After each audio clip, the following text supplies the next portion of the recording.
kita akan belajar dari kitab Roma pasal 11 dan kita akan bandingkan dengan Roma pasal 10 tentang orang-orang yang hidup dalam kasih karunia dan orang-orang yang hidup berdasarkan perbuatan dagingnya sendiri. Jadi hari ini kita akan merenungkan apa yang dimaksud dengan kasih karunia dan apa yang dimaksud dengan perbuatan diri sendiri. Saudara yang terkasih, hal ini harus saudara renungkan dengan sungguh-sungguh. Mengapa? Ini yang akan menentukan apakah jalan hidupmu ke depan tepat, benar seperti yang Tuhan kehendaki. Kalau saudara mengingat apa yang saya sampaikan tentang orang yang disebut durhaka dan yang disebut dengan orang yang hatinya bebal, orang yang hatinya degil, itu kan kita kemarin membacanya dalam 1 Samuel 15 ayat 23. Jadi orang yang tidak taat, tepat seperti yang Tuhan perintahkan, disebut orang yang degil hatinya, anak yang durhaka. Nah, ini kita akan periksa sungguh-sungguh, karena inilah yang akan memberkati hidupmu, sehingga engkau hidup benar di hadapan Tuhan. Sebab kalau saudara tidak memahami dengan benar apa yang Tuhan kehendaki, bagaimana engkau dapat melakukannya? Bagaimana engkau dapat menghidupinya? Saudaraku yang terkasih, seperti biasa, engkau harus membaca Roma 11 ini. Ya, baca Roma 11 berulang-ulang. Berulang-ulang itu artinya saudaraku sampai seluruh bagian itu diterangi Roh Kudus dalam hati, jangan berhenti. Baik juga Roma pasal 10. Baca dengan seksama, baca dengan perlahan-lahan, baca dengan berulang-ulang. Nah, Roma pasal 11 ini saya akan membaca 1, 2, 3, 4, 5 ayat. Ini kan saudaraku yang terkasih, ayatnya ada 36. Jadi sisanya adalah tugasmu. Wajib kau renungkan, dengarkan ini dengan taat. Renungkan perlahan-lahan, baca terus-menerus hingga engkau mengerti. Oke, saudaraku yang terkasih, sekarang kita mulai Roma pasal 11 dan saya akan membaca ayat 4. Tetapi bagaimanakah firman Allah kepadanya? Aku masih meninggalkan 7.000 orang bagiku yang tidak pernah sujud menyembah Baal. Baal itu artinya saudaraku berhala ya. Ayat 5. Demikian juga pada waktu ini ada tinggal satu sisa menurut pilihan kasih karunia. Ayat 6. Tetapi jika hal itu terjadi karena kasih karunia, maka bukan lagi karena perbuatan. Sebab jika tidak demikian, maka kasih karunia itu bukan lagi kasih karunia. 7. Jadi bagaimana? Israel tidak memperoleh apa yang dikejarnya, tetapi orang-orang yang terpilih telah memperolehnya, dan orang-orang lain telah tegar hatinya. Sekarang kita baca ayat terakhir, ayat 22. Oke, tetap di sana dan perhatikan. Sebab itu perhatikanlah kemurahan Allah dan juga kekerasannya, yaitu kekerasan atas orang-orang yang telah jatuh, tetapi atas kamu maksudnya adalah orang-orang yang taat. Jadi pengertiannya begini, atas kamu yang taat kemurahannya, yaitu jika kamu tetap dalam kemurahannya, jika tidak kamu pun akan dipotong juga. Nah saudara, hari ini kita akan belajar tentang apa yang disebut dengan perbuatan. Kita akan memperhatikan di ayat 6 itu, tetapi jika hal itu terjadi karena kasih karunia, maka bukan lagi karena perbuatan. Sebab jika tidak demikian, maka kasih karunia itu bukan lagi kasih karunia. Kalau kita perhatikan di situ disebut bukan lagi karena perbuatan. Ini saya mau saudara perhatikan ini. Perbuatan yang dimaksud saudaraku bukan orang berbuat baik lalu selamat atau tidak. Bukan. Ini saudara harus perhatikan ini. Yang dimaksud bukan lagi karena perbuatan, bukan karena seperti saya sering mendengar ini diajarkan. Oh, kita itu selamat bukan karena berbuat baik. Bukan itu maksudnya. Saudaraku, perhatikan ini baik-baik. Kalau saudara perhatikan justru di ayat 4 itu, orang yang disebut mendapatkan kasih karunia, saudara kalau perhatikan ayat 4 justru adalah orang-orang yang taat. Saudara mengerti apa yang saya maksud? Mengertikah engkau?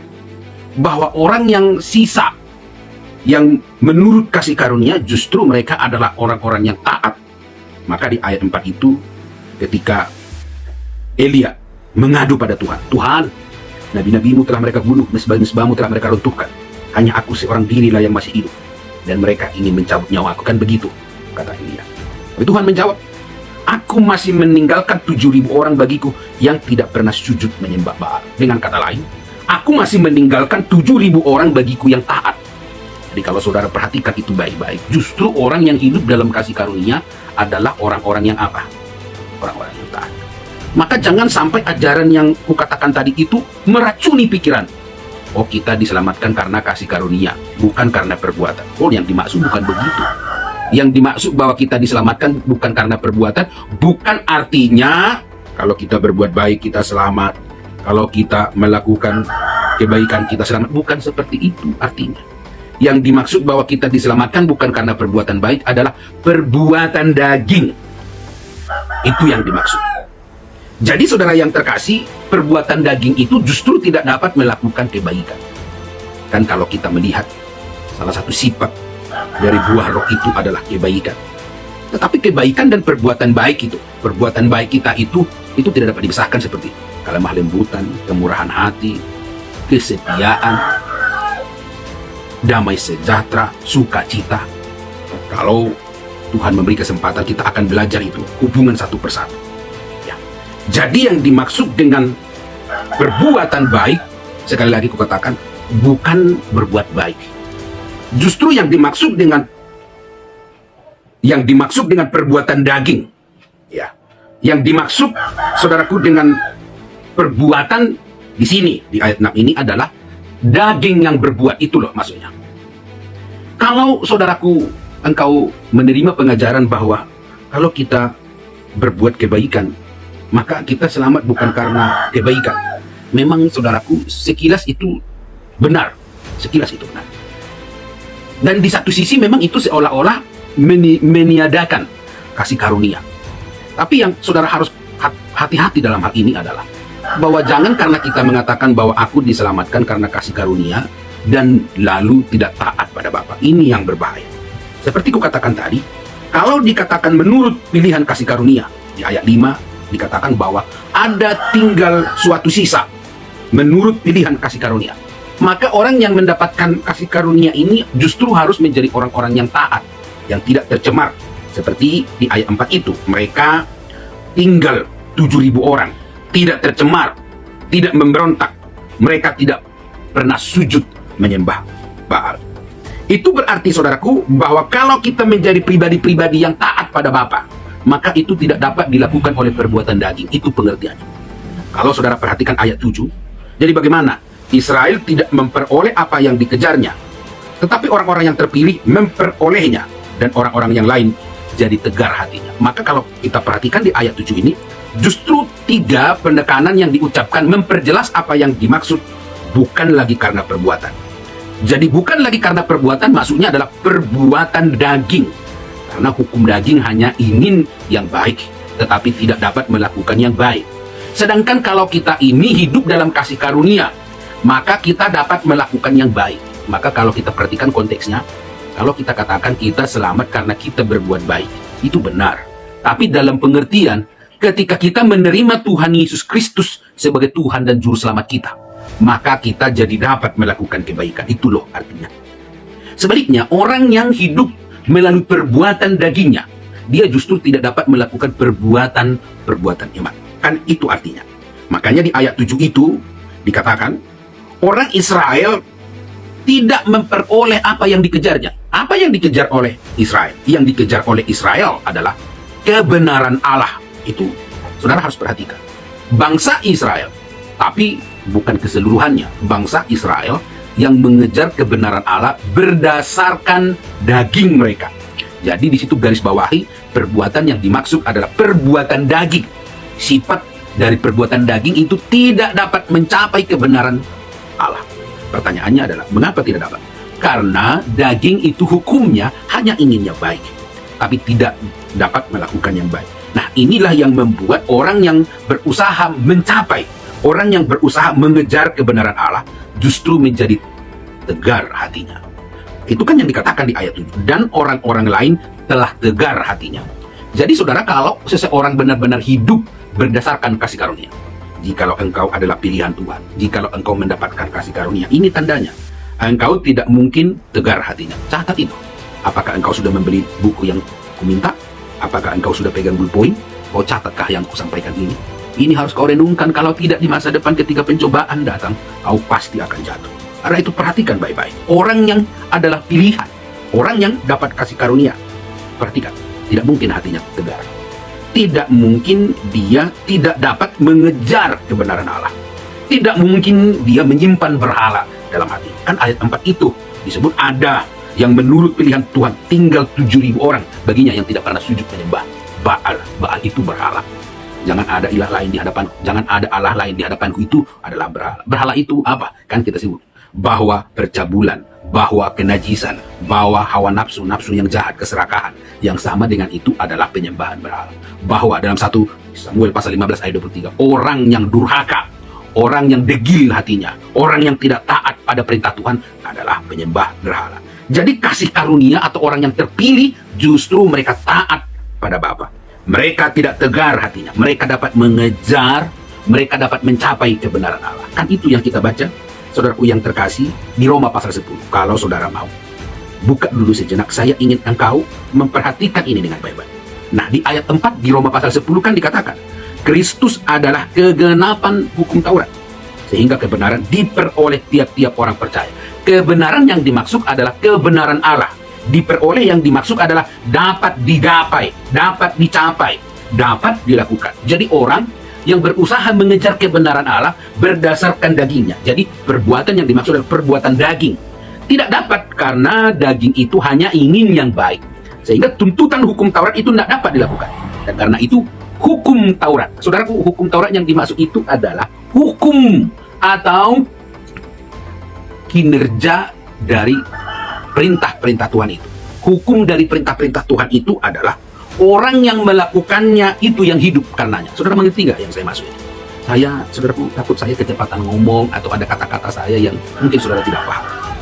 Yang dimaksud dengan hukum Taurat sama dengan hukum daging. Yang dimaksud dengan hukum Taurat sama dengan hukum dosa. Jadi pengertian hukum dosa itu seperti menjelaskan hukum daging dan hukum dosa. Sekarang saya kasih pengertian. Hukum dosa begini artinya. Cara kinerja dosa, dia menggunakan perintah Tuhan. Itu yang disebut hukum dosa. Sekarang hukum daging, saya jelaskan. Daging itu dia hanya ingin yang baik, tapi tidak dapat melakukan yang baik. Itu yang disebut dengan hukum daging. Atau dengan kata lain, waktu kita baca tadi ayat 6, di pasal 11, disebut perbuatan. Jadi kata lainnya adalah hukum perbuatan. Sekarang kita beralih pada hukum Taurat. Hukum Taurat artinya adalah begini. Orang melakukannya, dia hidup. Itu loh yang disebut hukum Taurat. Orang yang tidak melakukannya, dia mati. Itulah sebabnya ayat 5 dari Roma pasal 10 itu. Musa menulis tentang kebenaran karena hukum Taurat. Orang yang melakukannya hidup karenanya.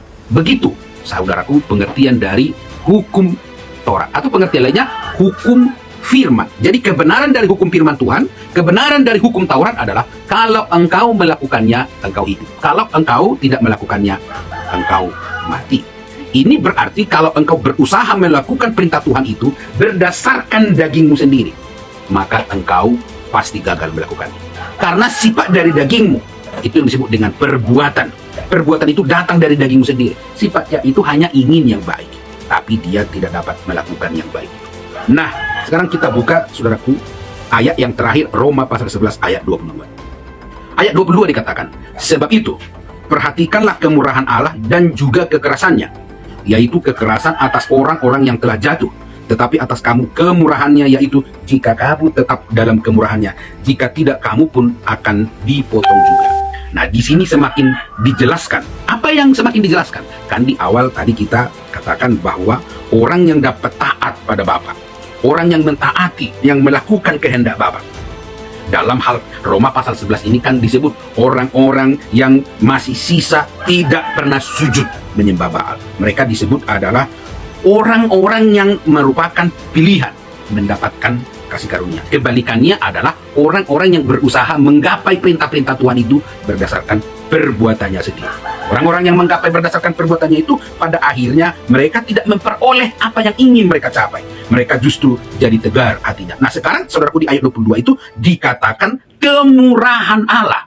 Jadi begini, kalau kita dapatkan kasih karunia Tuhan, kata lainnya, kalau kita memperoleh kasih karunia, kata lainnya adalah kalau kita menemukan, mendapatkan kemurahan Tuhan.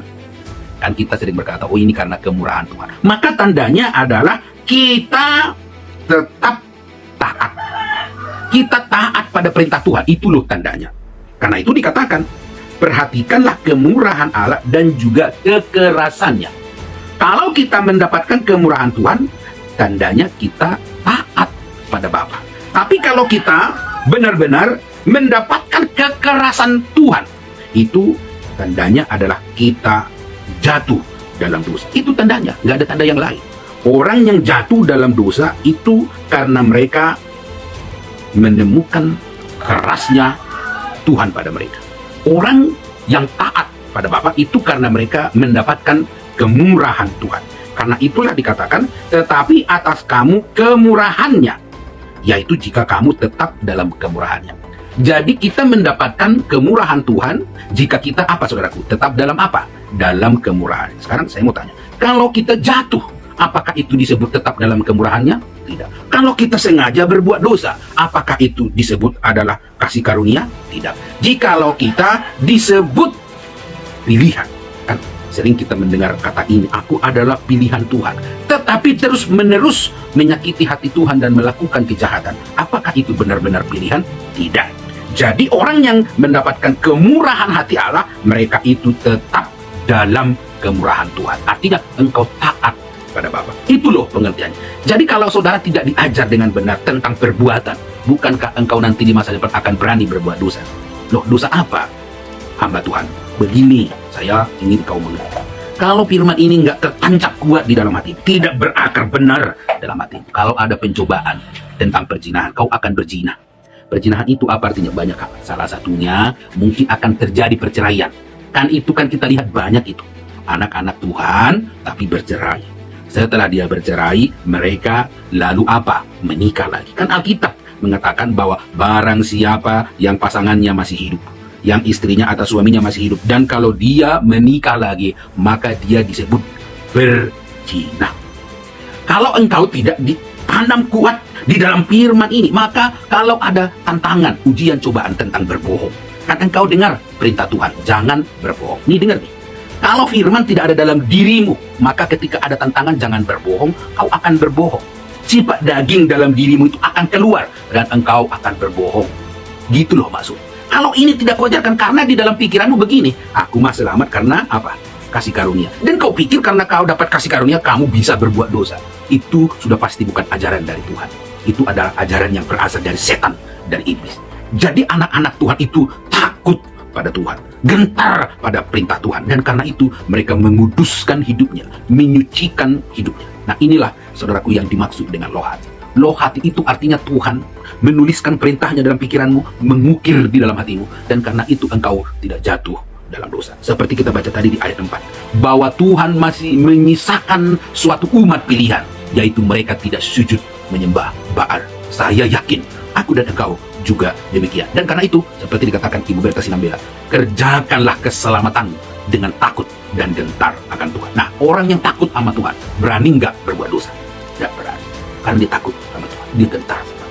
Orang yang takut dan gentar sama Tuhan, berani nggak dia melakukan perzinahan? Tidak berani. Berani nggak dia mencuri? Tidak berani. Berani nggak dia menyakiti sesamanya? Tidak berani. Berani nggak dia mengucapkan saksi dusta? Berani nggak? Tidak berani. Berani nggak dia sembarangan ngomong? Tidak berani. Karena dia gentar, karena dia takut akan Tuhan. Nah, ini pengajaran ini harus engkau simpan dalam hati, dan kau harus ajarkan pada anak-anakmu, ajarkan pada banyak orang lain. Kan itu yang kita baca dari Roma pasal 10. Ujung dari berita Injil ini adalah supaya engkau membawa kabar baik ini, sehingga orang-orang yang belum selamat mendengar kabar baik ini, dan mereka pun diselamatkan. Siapa yang akan berseru kepada Tuhan kalau tidak percaya pada Tuhan? Siapa yang percaya pada Tuhan kalau tidak ada yang mereka dengarkan tentang berita kepercayaan itu? Bagaimana orang dapat mendengarkan berita kepercayaan itu kalau tidak ada yang diutus? Bagaimana seorang mau diutus kalau tidak ada yang mau, dalam pengertian tidak siap, tidak belajar sungguh-sungguh tentang pokok-pokok iman, tidak sungguh-sungguh menggali kebenaran firman Tuhan tentang iman? Bagaimana engkau dapat bersaksi? Nah, aku rindu Gereja Betel Indonesia Loh Hati ini adalah prototipe suatu umat yang kudus, umat yang suci, umat yang layak, umat yang takut dan gentar pada Tuhan. Kalau memang kita mendapatkan kemurahan Tuhan, kalau memang kita tidak hidup berdasarkan perbuatan daging, kalau kita memang hidup berdasarkan kasih karunia, buktinya kita taat pada Tuhan. Kita tidak tegar hatinya, kita tidak memberontak pada Tuhan, melainkan kita menggenapi tuntutan dari firman Tuhan. Apa tuntutan firman Tuhan, saudaraku? Apa tuntutan dari hukum Taurat? Siapa yang melakukannya, dialah yang hidup. Jadi Kristus ada dalam kita membantu kita, Roh Tuhan ada dalam kita membantu kita. Dan karena Yesus kita berdiam di hati kita yang adalah bait Allah, maka kita ditolong dan dibantu jadi anak-anak yang taat kepadanya. Tuhan memberkati saudaraku. Aku berdoa khusus untuk anak-anak Tuhan. Tuhan berkati Ibu Ajeng Aryani, supaya dia mengerti bahwa orang yang hidup berdasarkan kasih karunia adalah orang yang taat pada Tuhan, melakukan kebaikan yang Engkau kehendaki, hidup dalam firman-Mu dan tidak jatuh dalam dosa. Berkati Pak Amos, Cici Sintia, buka pikirannya. Berkati Ibu Berta, Ibu Bunga, Dirk Sigio. Berkati Pak Simamora. Berkati Inang Rospida Nababan. Berkati Asina Siboro dan Pak Santo. Berkati hamba-hamba Tuhan yang lain. Tuhan bantu mereka. Buka pikiran mereka, biar mereka mengerti bahwa orang yang hidup berdasarkan perbuatan bukan berarti tidak berbuat baik, melainkan yang berusaha menggapai kebenaran-Mu berdasarkan perbuatan dagingnya sendiri. Tuhan bantu kami, tolong anak-anak-Mu ini. Sekarang ikuti doa yang saya ucapkan ini. Bantu aku Tuhan, supaya aku dapat mengerti firman-Mu dengan benar, bahwa orang yang hidup berdasarkan kasih karunia adalah pribadi yang taat kepada-Mu, tidak melanggar perintah-Mu.